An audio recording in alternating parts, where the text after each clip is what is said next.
A jornada de Jonas ela é muito intrigante. Deus fala com ele para que ele vá a Nínive, ele foge para Tarsis e você conhece todo o roteiro. Fugindo do Senhor, ele pega o navio, entra no navio, vai para o porão, a tempestade o alcança, ele é lançado ao mar como causa dessa tempestade, socorrido por um grande peixe, e a Bíblia diz que ele passa 3 dias e 3 noites no ventre desse grande peixe. No ventre do grande peixe, Jonas ora, e ao orar, ele demonstra uma consternação profunda, o entendimento do seu pecado e da sua revolta, e a Bíblia diz que o Senhor fala com o peixe, e o peixe vomita Jonas em terra firme. Logo em seguida, nós vimos aqui semana passada, no capítulo 3, Jonas pregando a palavra e o povo de Nínive se convertendo. Apesar do sermão de Jonas ter apenas 6 palavras, sem nenhum esforço teológico, o Senhor foi tão soberano que ainda assim alcançou o coração de toda aquela cidade. Finalmente a gente chega ao capítulo 4, e eu queria rememorar a você as cenas que um teólogo chamado Stuart Olliott fala sobre os 4 capítulos de Jonas que muito me chamaram a atenção. Ele define os 4 capítulos de Jonas em 4 posições. A primeira é Jonas de costa para Deus, fugindo da sua vontade. A segunda é Jonas de joelho, orando quebrantado dentro do ventre do grande peixe. A terceira posição é Jonas de pé, proclamando a palavra e toda a cidade de Nínive se convertendo. E por fim, a última posição destacada por Stuart Olliott é exatamente essa, do capítulo 4. Jonas assentado, questionando a bondade e a misericórdia de Deus. Veja, nós temos Jonas de costas para Deus, de joelhos em Deus, de pé pela graça de Deus e assentado sem entender Deus. Eis aí o mistério do livro de Jonas. Em vez de encontrarmos um jubiloso pregador, vemos um pregador desobediente, raivoso e com ódio das pessoas e com Deus. Vemos um adulto agindo como criança, um crente se comportando como ímpio. Vemos Jonas esperando que o julgamento de Deus caísse sobre o povo. Agora olha que interessante, eis uma coisa surpreendente. O Senhor manda um grande avivamento como resultado da pregação de um homem que nem mesmo ama as almas para quem ele prega. Fantástico esse pensamento de Warren Wiersbe, porque, sinceramente, irmãos, a sensação que nos sobrevém, pelo menos a primeira impressão, quando nós lemos o capítulo 4, a pergunta é, por quê? Cara, por que tanta indignação no coração de Jonas a ponto de ele simplesmente se enfurecer com o Senhor porque as pessoas se converteram? A gente ora para que isso aconteça. Nós oramos para que a cidade seja alcançada. Nós trabalhamos para tal, nós evangelizamos, nós conversamos com as pessoas, nos posicionamos de forma missional, mas Jonas não. Jonas fica indignado porque as pessoas se convertem ao Senhor. E veja, é exatamente assim que começa o versículo 1. Mas Jonas ficou profundamente descontente. Observe que o capítulo 4, esse versículo 1, ele já começa com uma condição adversativa, mas. E o mas, ele vai indicar para a gente um contraponto ao que foi falado anteriormente. E se você voltar à última expressão do versículo, do último capítulo, capítulo 3, no último versículo, é Deus se alegrando porque a cidade havia se arrependido.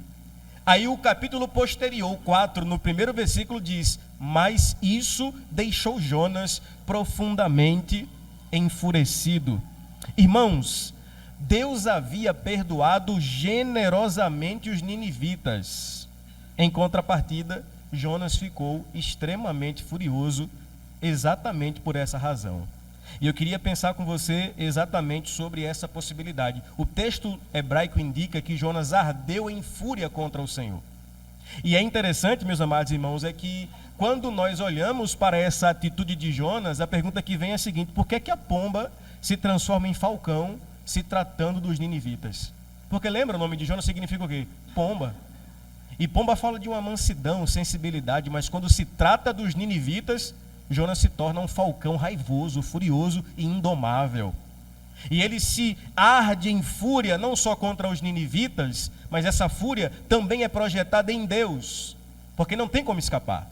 Se amamos pessoas, é o resultado de que amamos a Deus.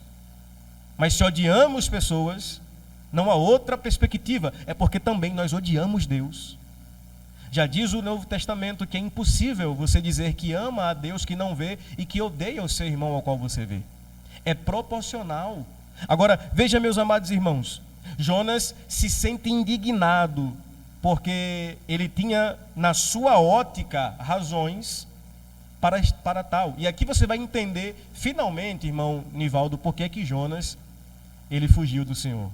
Porque lá no PG quarta-feira, o irmão Nivaldo falou assim: pastor, não dá para entender bem assim, a gente espreme aí o entendimento em Jonas, mas não dá para entender por que ele fugiu, não queria pregar para os ninivitas, e aqui a gente vai conseguir entender.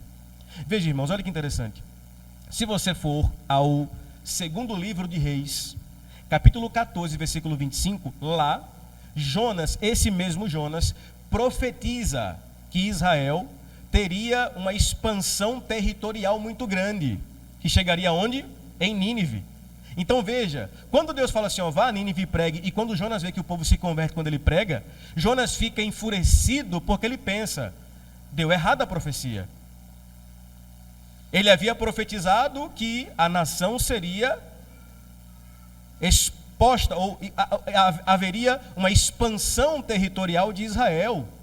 Então olha que interessante, Jonas estava preocupado com a expansão territorial, Deus estava preocupado com a expansão da misericórdia. Amém, igrejinha? Jonas estava preocupado com a expansão territorial e militar do seu povo, e Deus queria expandir a misericórdia para alcançar outro povo. Isso me faz pensar, meus amados irmãos, será que as nossas pretensões e planos não estão em desacordo com a vontade de Deus? Porque por vezes nós queremos uma coisa, até oramos, alguns fazem campanha, colocam Deus na parede e dizem, o Senhor falou, só que na verdade, o interesse de Deus não é fazer das nossas forças bélicas ou militares uma expansão maior do que já temos, mas o interesse de Deus é que a misericórdia dele alcance outras pessoas. Essa é a nossa razão, irmãos, pela qual nós somos igreja e nos entendemos como igreja missional. Que a misericórdia de Deus se expanda através de nós. O que é que Jonas vai fazer? Versículo 2, ele orou ao Senhor. Ele orou. Jonas mais uma vez ora, assim como ele havia feito no ventre do grande peixe. Veja, irmãos, mesmo com atitudes erradas, ele ora. Quantas vezes nós levamos a Deus em oração os nossos planos que são contrários à vontade dele? Sim ou não? Quer que eu seja mais específico? Quantas vezes você ora, Senhor, será que esse casamento é de Deus mesmo? Será que não é para divorciar? Claro que não, irmão. Mas a gente mesmo assim ora. Mesmo assim leva para Deus em oração. Mesmo assim tenta dar um contorno espiritual aos nossos desejos e pretensões. Jonas está fora da vontade de Deus por odiar pessoas, mas ele ora. Como quem diz assim, se eu orar, a coisa fica espiritual. Se eu orar, a coisa vai se transformar e Deus vai mover o coração por mim. E sabe, irmãos, nós somos especialistas em tratar Deus como se fosse um mero mordomo quando o assunto é oração, porque veja, o texto fala assim, e Jonas orou. E olha a oração de Jonas, começa assim, Senhor. Bonita oração, não é? Só tem um problema, é uma oração que tem beleza nos lábios, mas distância no coração. Jonas se refere a Deus como Senhor, mas na verdade, Ele quer ser o Senhor da sua vida. E quantas são as vezes que nós até nos referimos a Deus como Senhor, mas o nosso desejo é governar Deus, inclusive na oração. Então Jonas, mais uma vez, vai revelar para nós que ele conhece sobre Deus. É isso que me deixa abismado, irmãos. Jonas não é um profeta neófito, não é um profeta que conhece mais ou menos, ele conhece Deus. Ele sabe quem Deus é. Porque veja, na oração ele disse assim, Senhor, não foi isso que eu disse quando ainda estava em casa? Olha o que ele vai dizer agora. E foi por isso que me apressei em fugir de Tarsis. Por quê? Ele vai dizer, porque eu sabia, ou seja, ele tem entendimento de quê? De quem Deus é. E olha o que ele fala, eu sei que tu és Deus misericordioso, compassivo, muito paciente, cheio de amor e que promete castigar, mas se arrepende. Irmãos, veja que interessante. Jonas vai revelar mais uma vez que a sua ortodoxia estava em colisão com a sua ortopraxia. O pastor falou grego agora, foi mesmo, vou simplificar para você. Ortodoxia é aquilo que a gente conserva de entendimento sobre a palavra. Ortopraxia é aquilo que a gente pratica acerca da palavra. Em outras palavras, irmãos, Jonas conhecia muito, mas vivia pouco. Jonas sabia quem era Deus, ele só não praticava o que ele conhecia acerca de Deus. E eu rogo, irmãos, que você leia a Bíblia de capa a capa, todos os versículos e páginas. Mas escute bem, não é apenas o quanto você sabe da Bíblia, mas principalmente o quanto você vive da Bíblia. Jonas conhecia Deus, mas esse conhecimento não era prático. Por quê? Porque ele olha para um Deus misericordioso, mas o seu coração está cheio de ira. Ele ora a um Deus compassivo, mas ele mesmo revela ser um profeta incompassivo. E quantas vezes a gente canta sobre Deus, a gente prega sobre Deus, mas a gente só não vive sobre Deus. Senhor, eu sabia. É como se, em outras palavras, Jonas dissesse: eu entendo a misericórdia sobre mim, eu só não entendo a misericórdia sobre os outros. Eu entendo a misericórdia sobre a minha igreja, eu só não entendo a misericórdia sobre um homossexual lá fora. E essa graça que ele alcança aqui pode alcançar qualquer um lá fora, meu irmão. Nós não conseguimos entender como Deus pode se compadecer de um pecador, e nos esquecemos que nós também um dia estávamos na mesma condição. Esse é o grande paradoxo do livro de Jonas, irmãos. É que ele sabe que de fato Deus é bom, e ele fala: foi por isso. Em outras palavras, eu sei que tu és misericordioso, mas dessa vez o Senhor foi longe demais. Dessa vez o Senhor me surpreendeu. Eu esperava que aquele povo morresse, o Senhor explodisse a cidade, mas não, o Senhor os poupou com graça e com misericórdia. Irmãos, Jonas vai destacar que ele conhece que Deus ele é misericordioso. E veja, a gente fala muito sobre graça, mas por vezes falamos pouco sobre misericórdia. O que é graça? Todo mundo sabe aqui o que é graça: favor imerecido. E o que é misericórdia? Por vezes nós temos dificuldade para definir o que é misericórdia. Mas veja, se graça é receber o que não merece, misericórdia é exatamente o contrário. É não receber o que nós merecíamos. Você entendeu? Se a graça é recebermos o que não merecemos, a misericórdia tem um efeito de livramento, porque ela vai nos ensinar que exatamente a misericórdia é o que nós não recebemos quando nós merecemos. E o que é que nós merecíamos e merecemos? A justiça de Deus, a ira de Deus. Mas por seu amor e por sua misericórdia, Ele simplesmente nos livra dessa ira e nos apresenta o seu amor e a sua graça. É interessante, irmãos, que a palavra misericórdia, ela tem uma origem do latim. E no latim ela é a junção de duas palavras: miseris, cordis. Miseris, lembra o quê? Miseris. Lembra o quê aí? Miseris, miséria. E cordis, cardia. Cardia é o quê? Coração. Misericórdia no original é literalmente a miséria do coração. Então, quando Davi disse: Senhor, tem misericórdia de mim, no Salmo 51, ele estava dizendo: Senhor, lance o teu coração na minha miséria. E esse é o movimento da misericórdia de Deus, que Lamentações diz que se renova toda manhã. É Deus olhar para nós e dizer: vocês, assim como os ninivitas, mereciam castigo, juízo, mas eu vos poupo, lançando sobre vocês e sobre a miséria de vocês o meu coração. Isso deve, irmãos, alegrar a nossa alma, entender que de fato esse Deus é bom e Ele é misericordioso. E Jonas, pastor, Jonas sabia disso. Ele só não aceitava que essa misericórdia podia alcançar outras pessoas que não o seu povo. Irmãos, esse Deus, ele é muito paciente, é cheio de amor. E no versículo 3, Jonas está tão indignado que ele fala: agora, Senhor, tire a minha vida. E eu imploro, porque para mim é melhor morrer do que viver. Irmãos, comentando esse versículo, João Calvino, o grande João Calvino, ele vai dizer que o maior pecado de Jonas foi a sua desumanização. Eu achei tremendo isso aqui. Olha o que Calvino disse: o maior pecado de Jonas foi a sua desumanização. O que é desumanização?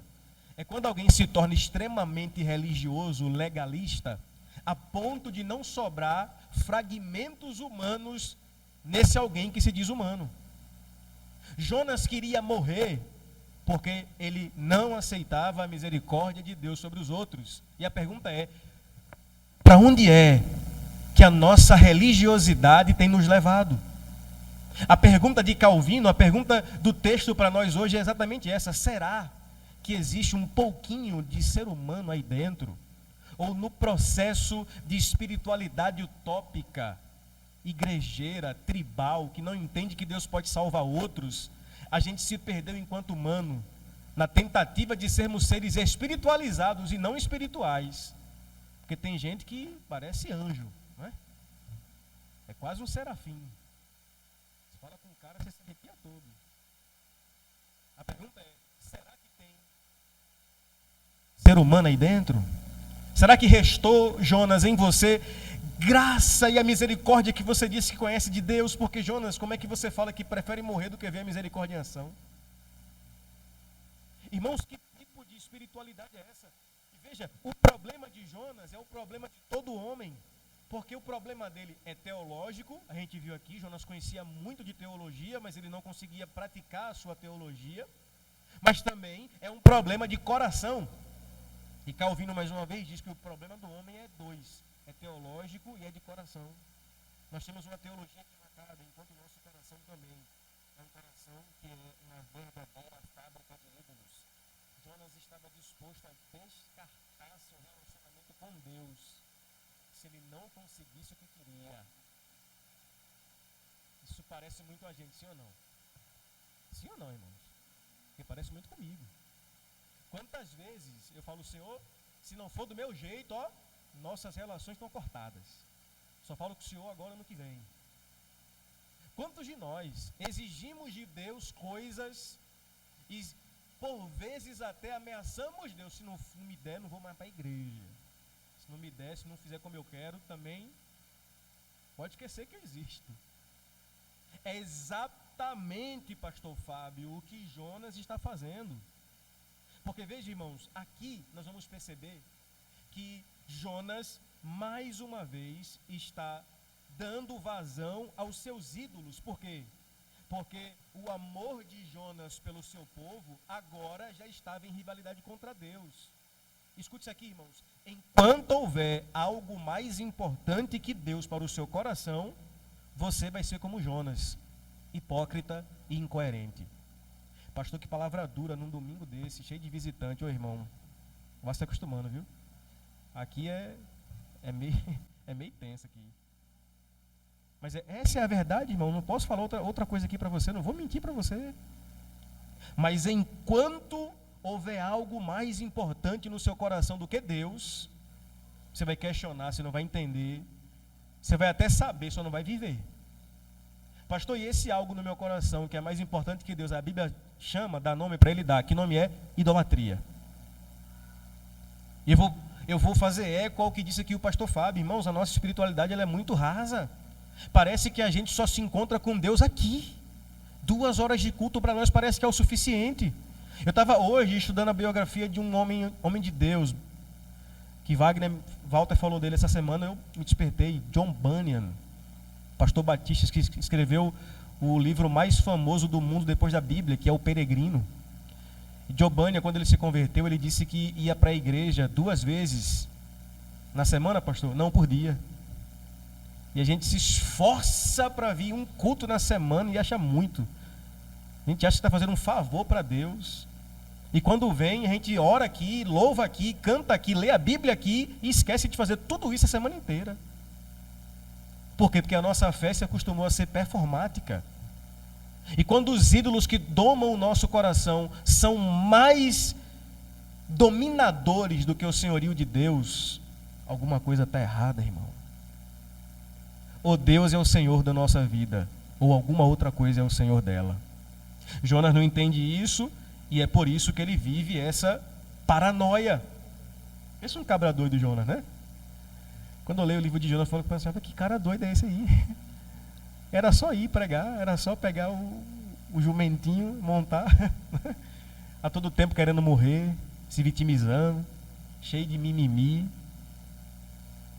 Quero morrer, quer nada, quem quer vai lá e morre, se mata.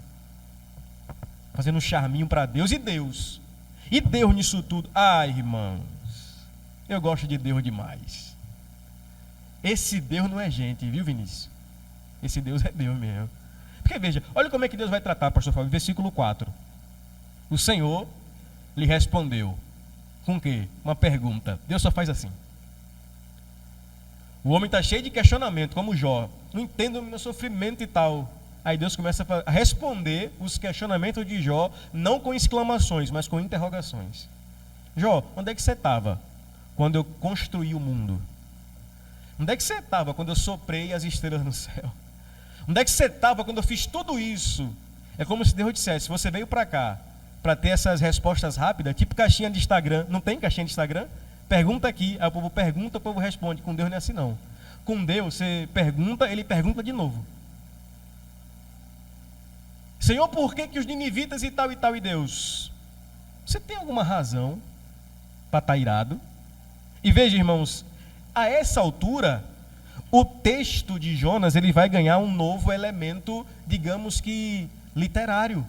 Porque essa pergunta de Deus é uma espécie de ironia dramática. Dá para perceber um tom até de humor nessa pergunta que Deus faz? Sim ou não? Como é que é, Jonas? Você está indignado. Aí Deus fala assim, e você tem alguma razão para isso? Tipo mamãe e papai, quando a gente fazia birra quando era criança. Chegava Natal, que ia para o shopping, para o centro da cidade, que passava por uma vitrine, queria comprar alguma coisa, fazia birra, batia no chão e tal. Aí mamãe e papai falavam, é o que, rapaz? Não já falei para você que não é para fazer isso? Na volta eu compro. Nunca. Né? Porque papai e mamãe já sabem muito melhor do que nós os finais. E o recurso que seu pai e sua mãe usavam era exatamente a ironia dramática. Estava sendo irônico para lhe ensinar. Deus, da mesma forma. Dá para perceber aqui, irmãos, um certo tom de humor de Deus. Deus expõe elementos da natureza, como o fez com Jó. 2 vezes a voz divina traz uma suave ironia. Você está muito zangado? Pastor, Deus não sabia que Jonas estava zangado? É claro que sabia. Pastor, Deus não sabia que onde Adão estava? É claro que sabia, mas o que ele pergunta? Adão, onde estás? É a ironia dramática de Deus para nos ensinar lições. Como quem diz, você não me pega de surpresa, Jonas. E escute bem, irmãos, você nunca vai pegar Deus de surpresa. Não, agora eu pequei, viu? Esse pecado foi com P maiúsculo. Agora, por essa, Deus não esperava. Aí Deus fala, sabe de nada, inocente. E a resposta, ou a tréplica de Jonas para Deus não é falar. Olha o versículo de número 5. E Jonas saiu e assentou-se fora da cidade. Irmãos, olha que interessante. Jonas deixa a cidade. E veja, qual é a principal característica de uma postura missional? É se ausentar da cidade ou se misturar com a cidade? Se misturar, né? O que a nossa visão enquanto igreja ponte aqui é sermos uma igreja reformada, confessional e missional, ou seja, se misturar com as pessoas, estar com as pessoas, fazer parte da vida ordinária da cidade. E Jonas sai. Jonas vai embora da cidade, como quem diz assim, aqui eu não fico mais. Cidade de gente ímpia, povo pecador, não fico. Ele se afasta, ele vai para fora, se assenta. Agora veja, se você perceber, aqui nós temos uma imagem muito interessante. A igreja, ela foi chamada para permanecer na cidade. Deixa eu ler rapidinho um texto aqui para você, de Jeremias, capítulo 29, versículo 5. Olha o que Deus falou para o seu povo no cativeiro. Aí depois, eu vou falar para você que cidade era essa. Olha o que Deus falou, vou ler para você rapidinho. Deus, para o seu povo: construam casas e habitem na cidade, plantem jardins e comam dos seus frutos, casem-se e tenham filhos e filhas. Amém, igreja? Multipliquem-se e não diminuam, busquem a prosperidade da cidade. Sabe que cidade era essa aqui? Babilônia. E Deus disse: fique na cidade. Não apenas isso, construa casa. Não apenas isso, faça FII. Não apenas isso, se multiplique. Ore pela cidade e busque a prosperidade. Em Babilônia.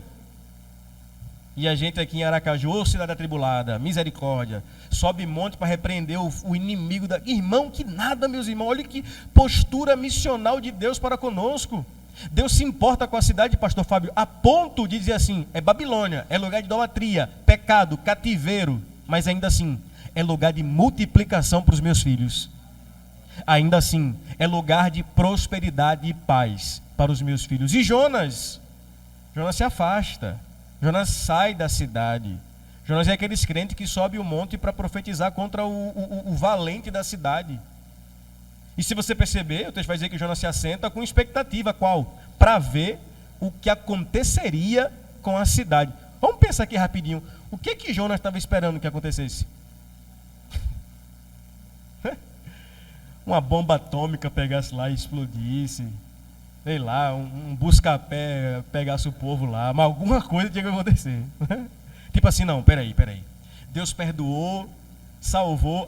Aquela história de crente assim, aquelas desculpas evangelásticas, não evangelística, mas evangelástica. Tipo assim, Deus prepara e leva. É Jonas, não, já que pregou, já que o povo aceitou, agora Senhor, pode levar.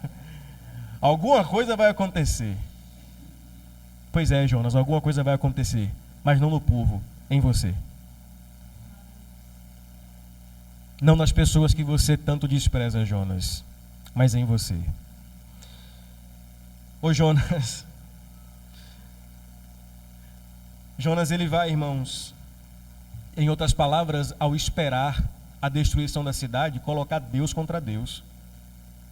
Porque Deus falou que destruiria a cidade.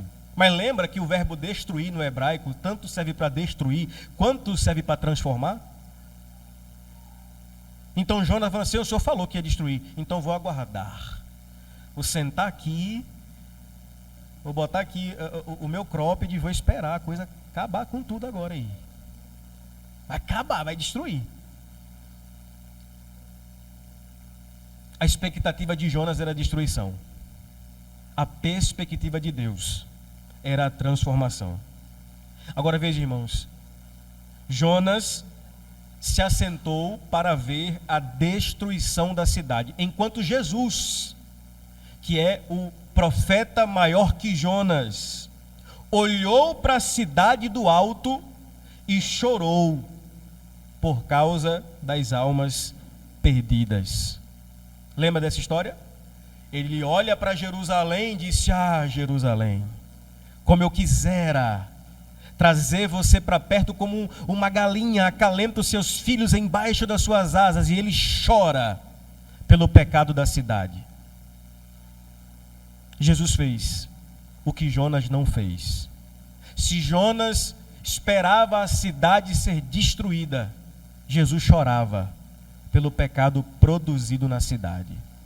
Irmãos, eu já falei isso aqui, mas vou repetir, porque eu gosto de repetir as coisas mesmo.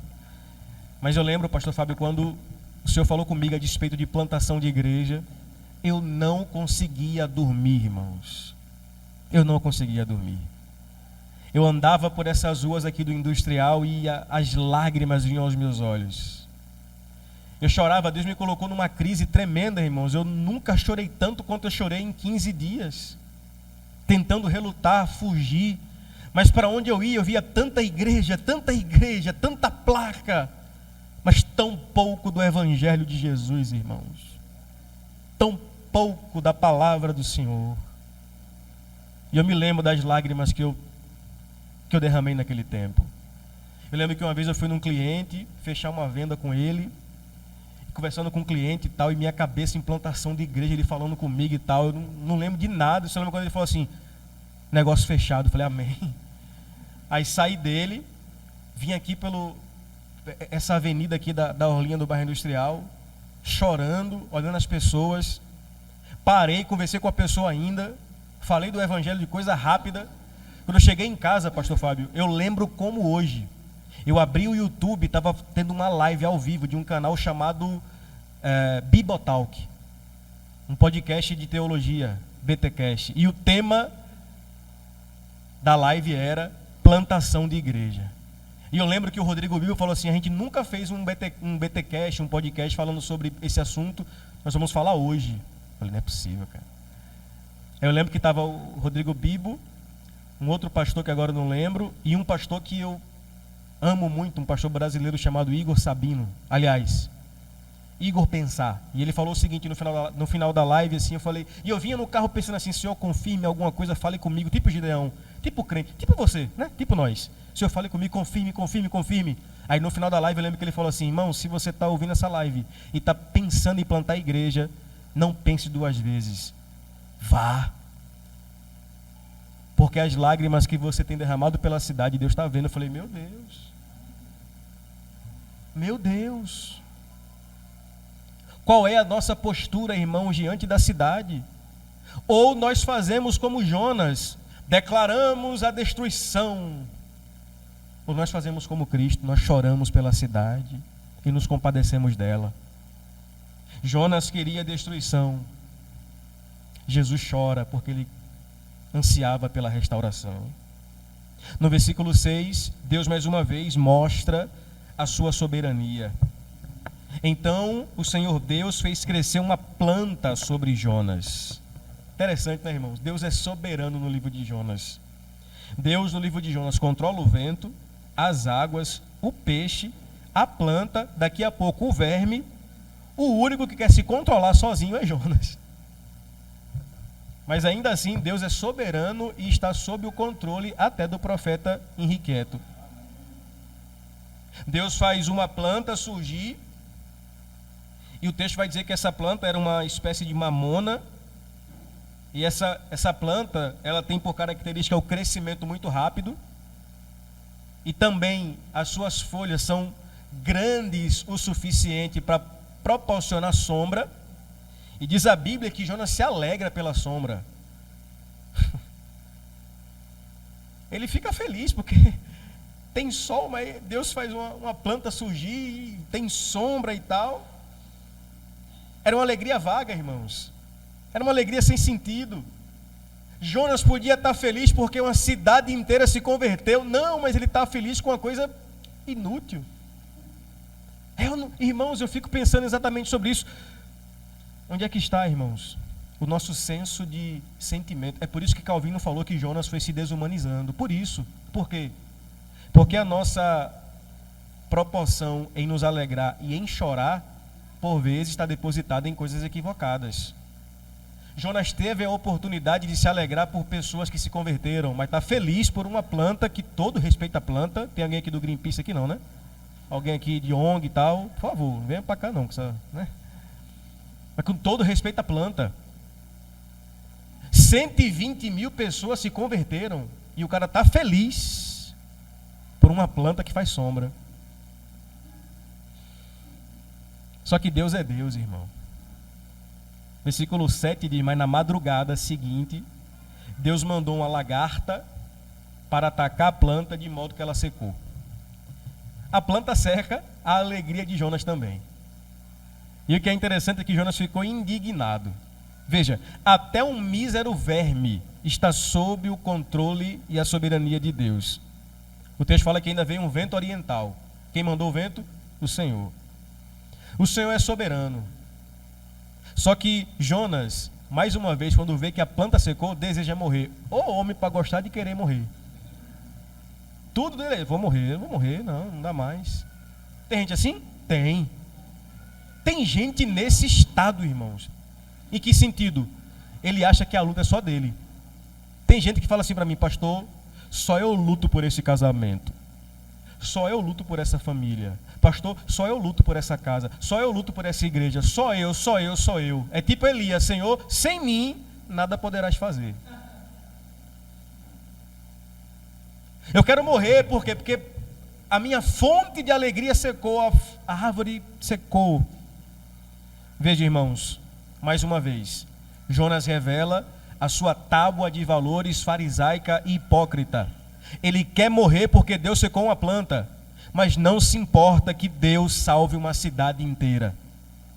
Ele quer morrer porque Deus fez secar a planta, mas não se importa que uma cidade inteira morra.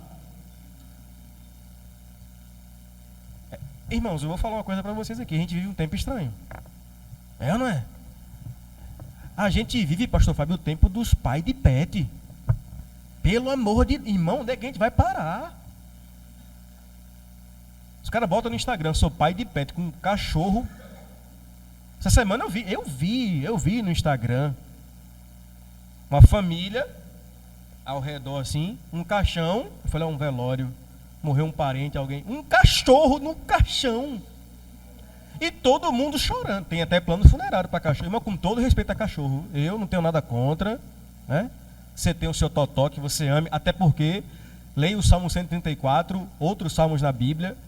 Deus, ele nos faz entender que as criaturas de Deus também são alvo do nosso cuidado e da nossa contemplação. Mas com todo respeito, irmãos. A gente vive uma geração que diz, eu não quero ter filho porque dá trabalho. E cachorro não dá? Miserável.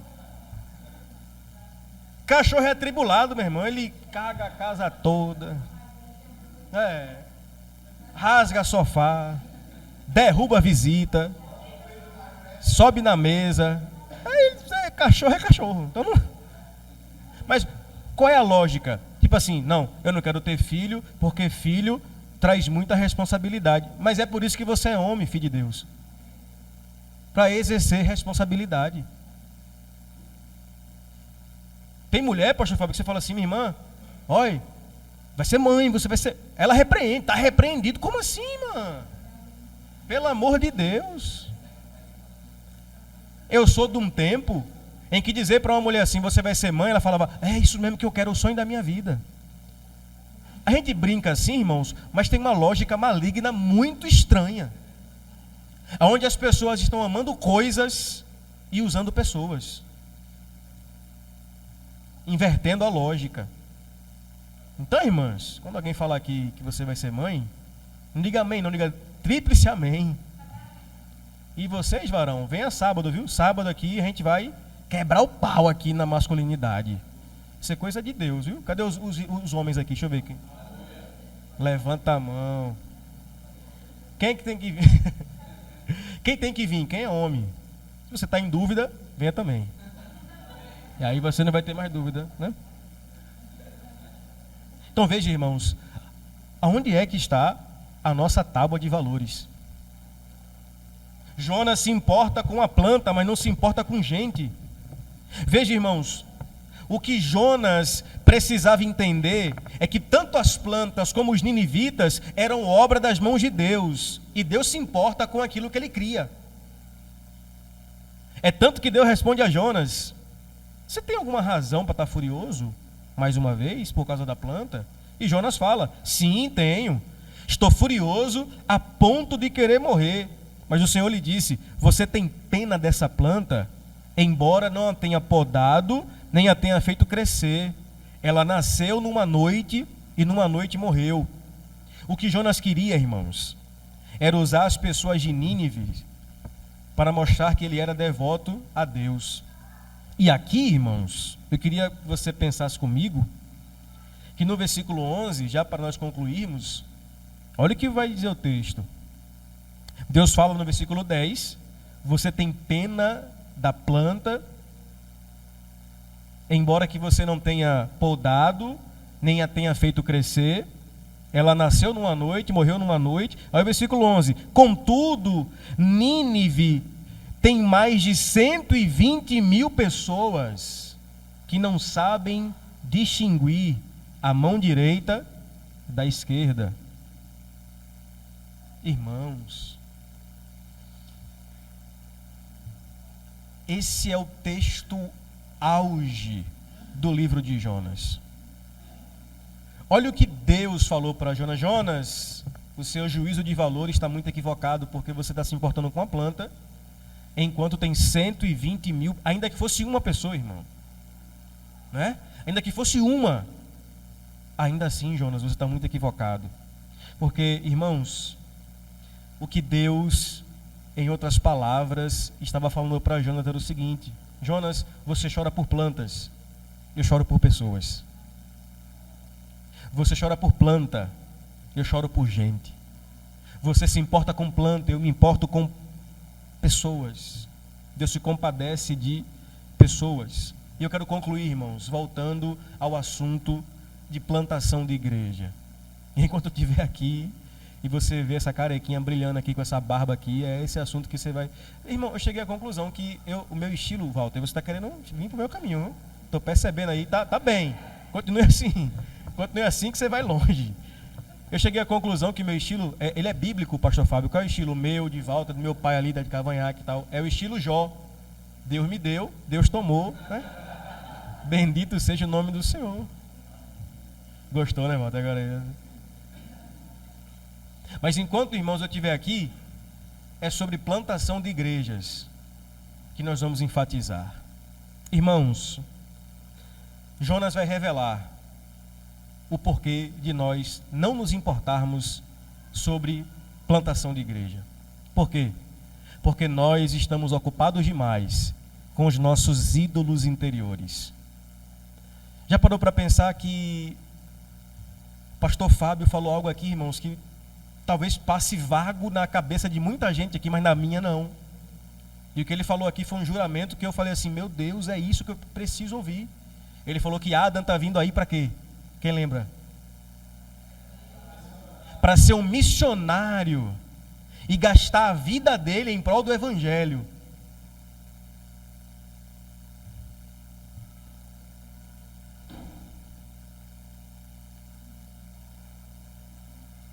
Estou cansado, irmão, de ver pai e mãe chegar para mim e falar: pastor, ore por meu filho.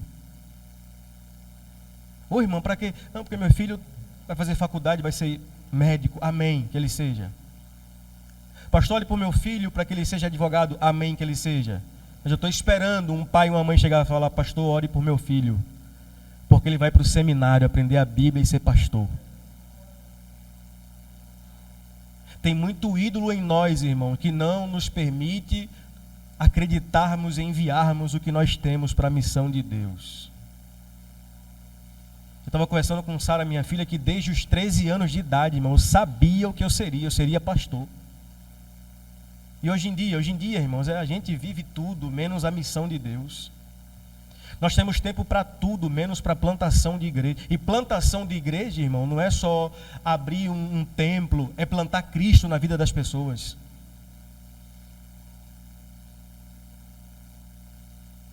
Tem muito jovem que tem que estudar, e sim, faça isso, se forme, tenha um bom emprego. Mas não esqueça da missão de Deus. Não abra mão do que Deus tem para fazer através de você. Dr. Martin Lloyd Jones abriu mão da carreira médica para ser pastor. Resultado, Lloyd Jones ficou conhecido como o último dos puritanos. Lloyd Jones era simplesmente um dos conselheiros da rainha da Inglaterra. Porque para nós, irmãos, esse assunto de igreja é qualquer coisa. Esse assunto de missão é qualquer coisa. Esse assunto de evangelismo e discipulado é qualquer coisa. Eu não consigo entender, irmãos, como é que as pessoas não falam sobre plantação de igreja. As pessoas não conseguem entender a dimensão do que é plantar igreja, irmãos. Eu já falei para a Sara que ela vai casar com um plantador de igreja. Amém, Sara?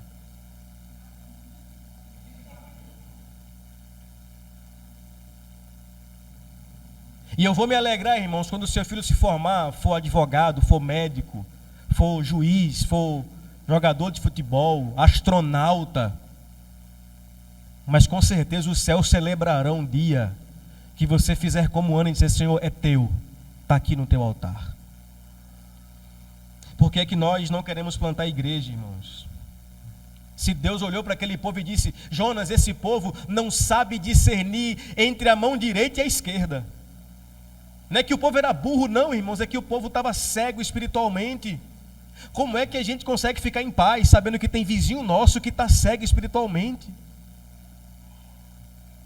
Tem familiar nosso que não sabe nada de Deus. Tem filho seu, mãe, que não conhece absolutamente nada de Deus e você acha normal. Hein, pai de família? Talvez seu filho está indo para o inferno e você não senta para ensinar a Bíblia. Por que é que nós não queremos plantar igreja? Porque para nós a missão é qualquer coisa, irmão. Aquele povo de Nínive não sabia discernir entre a mão direita e a esquerda. E Deus termina o texto e o livro com uma pergunta. E assim como a parábola do filho pródigo, não tem resposta. Como disse Emerson aqui no final da leitura, agora quebra toda. Veja aí, se a película for boa, mas for daquela ali do centro ali, joiera. Veja, irmãos, assim como na parábola do filho pródigo, o final está em suspenso, porque veja, Deus pergunta: Jonas, em Nínive tem mais de 120 mil pessoas que não sabem discernir entre a mão direita e a esquerda. Não deveria eu ter pena dessa grande cidade? É assim que acaba o livro. Acaba o livro aí. Jonas é o único livro da Bíblia que acaba com a pergunta, no vácuo. Para quê? Para nos fazer pensar. E eu comecei falando sobre Tim Keller e vou terminar falando mais uma citação dele. Tim Keller fala o seguinte: assim como na parábola do filho pródigo, o final está estrategicamente em suspenso. Para quê? Para que nós tenhamos a sensação de que tem alguma página faltando. Aí olha o que Keller fala: o livro nos impele a contemplar o nosso destino pessoal. Ele permanece inacabado para que possamos apresentar a nossa própria conclusão. E aí? Será que Jonas entendeu? Ou será que Jonas morreu relutando? Quem decide é o leitor. E Keller ainda fala o seguinte: porque se você é como Jonas, eu também sou, ou seja, resistente à missão de Deus. É como se Deus atirasse essa pergunta flecha para Jonas e redirecionasse essa flecha para nós. E a pergunta é: como você responderá? Eu quero concluir, irmãos, redirecionando a pergunta flecha para você e para mim nessa noite. Como é que você vai responder essa pergunta de Deus? Olha a pergunta de Deus: será que eu não posso ter pena desse povo? Não é nem compaixão, não é nem misericórdia, é pena. Pena, irmãos, é o sentido mais radical da ideia da misericórdia. É literalmente se colocar no lugar do outro. Então, visto que o livro de Jonas termina assim, o texto nos convida a escrever o nosso próprio parágrafo e capítulo final. Deus nos chama para aplicar esse texto à nossa própria vida, tempo e lugar. Amém, igrejinha? A pergunta é: como é que nós responderemos a pergunta que Deus fez a Jonas? Será que nós vamos entender que existe graça e misericórdia para os outros? Ou será que nós vamos nos enclausurar na nossa realidade hipócrita e farisaica? Eu queria que você ficasse de pé para a gente orar.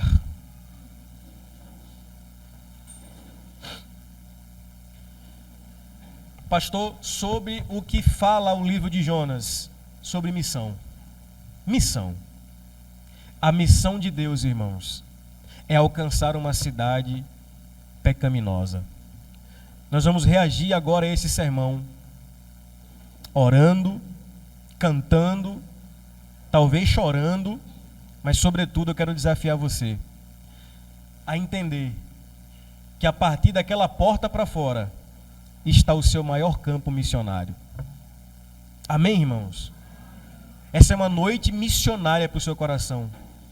Daquela porta para fora está o seu maior campo missionário, então é lá que você fará missões. Eu quero desafiar você essa noite, a partir do que foi pregado, a estender a pergunta que Deus fez em resposta com graça e misericórdia para a vida das pessoas ao seu redor. Deus te chamou para ser uma bênção aonde você chegar e aonde você está.